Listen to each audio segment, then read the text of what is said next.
I love Italian food, and I love when a restaurant combines the best of old school and new school. You get all of that and more at Joseph's Trattoria in downtown Haverhill.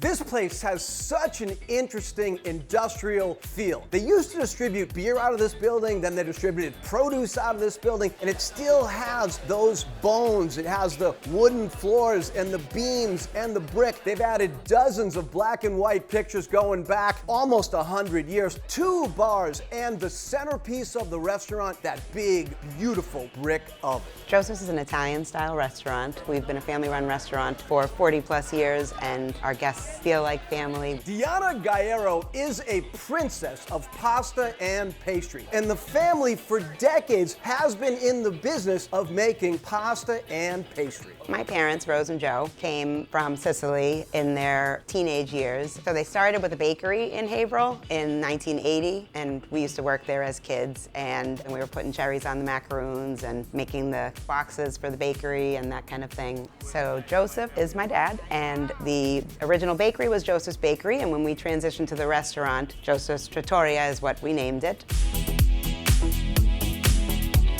If you're here with a group of friends, I think you have to try the Meatball flight. There's 3 meatballs, all of them have beef, pork, and veal. What makes it a flight is the 3 different sauces, giving it really different flavor. There's a spicy rustic, a pesto cream, and a roasted garlic. So when you take the first bite into one of our meatballs, it reminds you of something Nana would make. The combination of the sauce and the meatball, all the flavors melt together, and it's amazing.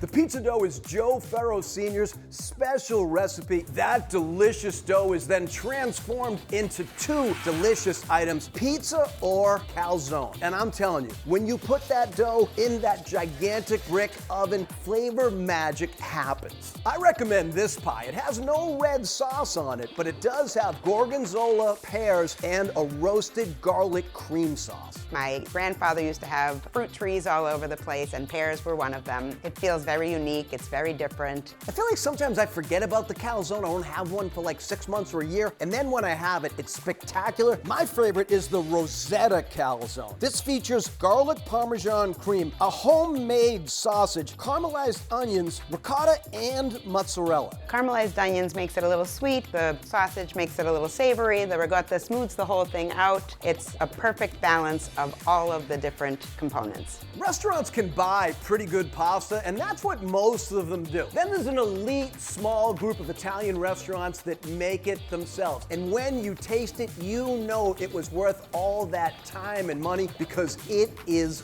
amazing. I'm telling you, everybody in this family has a PhD. That means their pasta is highly delicious. I'll be honest with you, I can't pronounce this dish. I need Deanna to do it for me. I just know it's delicious. Garganello con salsa di Constantini brassati. It's got braised short ribs in it, and it's mixed with a spicy red sauce, and it's over a kind of almost cross between a fusilli and a shell. It's not something you see at any other restaurant. It holds the pasta sauce really well, and the combination of the sauce, the spiciness, and the fresh pasta just works. This is butternut squash ravioli, brown butter sage, topped with sun-dried cranberries, spiced pecans, and gorgonzola. I'm gonna bite into this because I'm dying to try it, and I want to show you what's inside. This is a ravioli pocket of perfection. The ravioli di zucca is a butternut squash-filled ravioli. It's one of the items on the menu that we simply can't take off. We tried to take it off the menu and all hell broke loose. So we added it back on, and it's been on ever since, pretty much for 28 years. I'm not the biggest dessert eater, but here I cannot resist the dessert sampler. The perfect end to a delicious Italian meal. Hope you left room for dessert. We have a dessert board sampler, which is a little sampling of everything on our dessert menu. So you get a small portion of the bread pudding, and then you get a small piece of tiramisu to try, a small torta di cioccolata, which is like a molten cake, and some mini ricotta cannolis, because you can't forget those, and 1 scoop of sea salt caramel gelato. So take a drive or take the train to the last stop on the line, downtown Haverhill, and try the Italian food at Joseph's Trattoria.